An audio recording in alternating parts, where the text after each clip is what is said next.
प्रदेश अध्यक्ष श्रीमान रामेश्वर चौरसिया जी, हम सबके आदरणीय श्रीमान राकेश जी,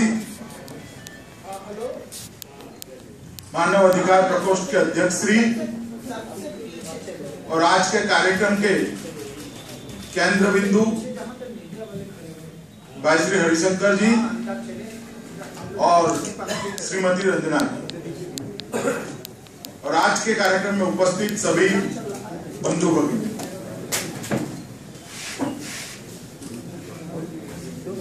आज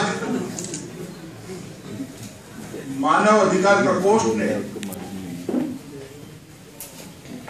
एक बड़ा स्तुत्य कार्य किया है कि ऐसे दो अधिवक्ताओं का सम्मान किया है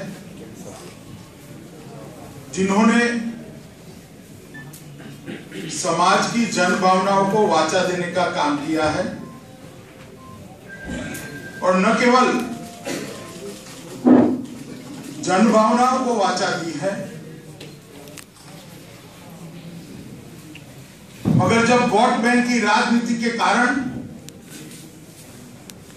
देश की और समाज की सुरक्षा को ताक पर रखकर सत्ता के मद में अंधे बैठे हुए हुक्मरान कोई फैसला लेते हैं, गैर कानूनी फैसला लेते हैं, उसको कानून की अदालत में गैर कानूनी सिद्ध करने का काम इन दोनों अधिवक्ताओं ने किया है। बहुत बढ़िया।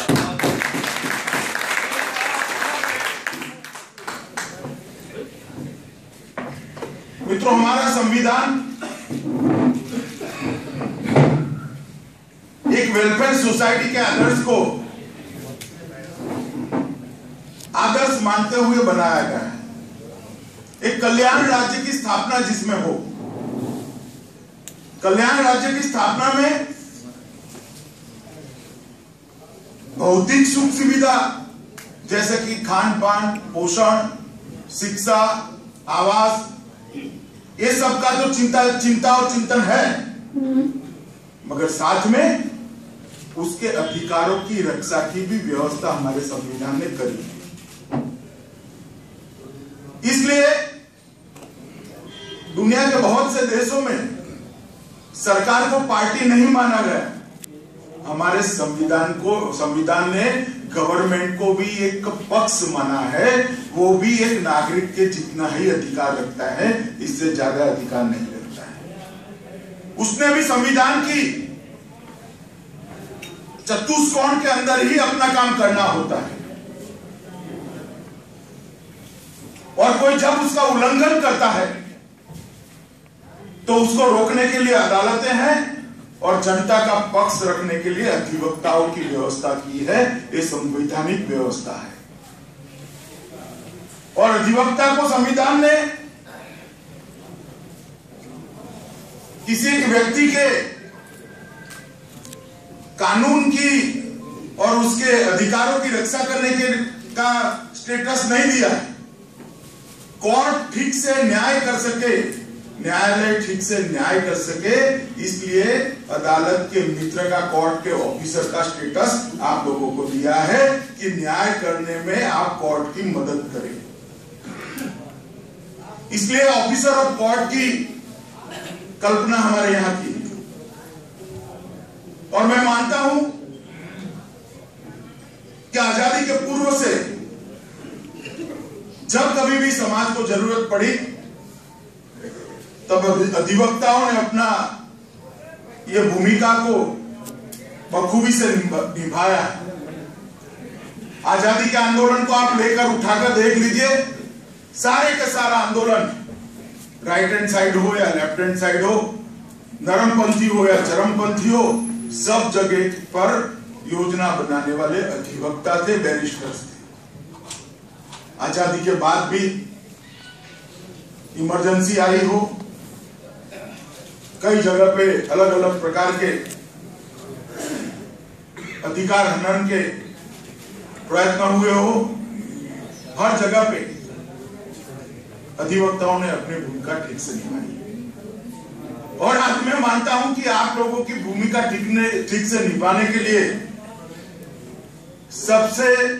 ज्यादा जरूरत अगर किसी एक प्रांत में है देश भर में तो वो उत्तर प्रदेश में है, क्योंकि यहां कानून का राज है।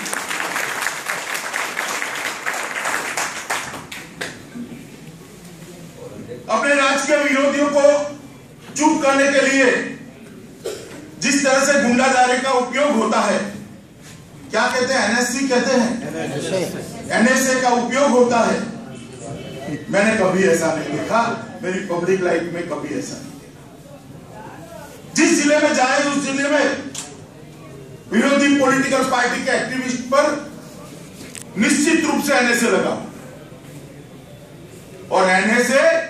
गुंडों को बचाने के लिए लगते हैं, गोकसी को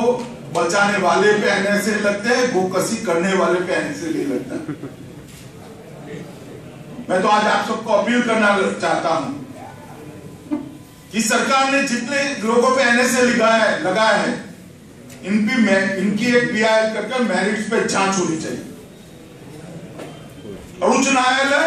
इसकी समीक्षा करे और कोई गाइडलाइन इश्यू करे प्रशासन को कि एनएसए लगाने के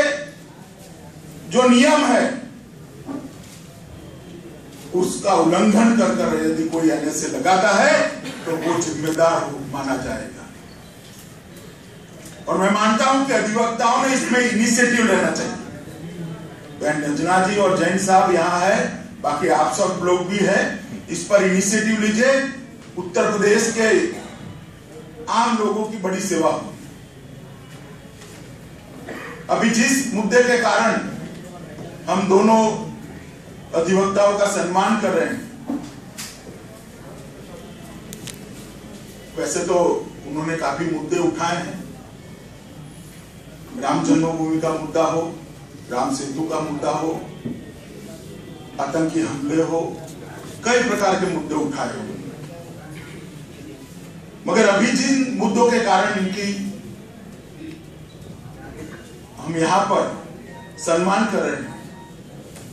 ये कोई एक वर्ग विशेष का मुद्दा नहीं है, ये मुद्दा देश की सुरक्षा का मुद्दा है।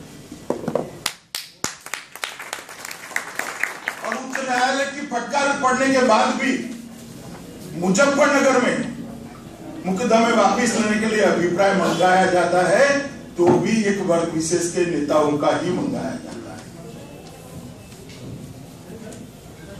डर निकल गया है,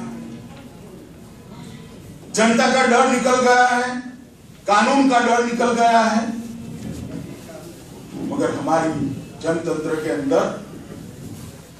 इसके परिमार्जन की व्यवस्था नहीं है। जब चुनाव आता है तो लोग अपना डर चुनाव के माध्यम से उनको बता देते हैं, उन पर बिठा देते हैं।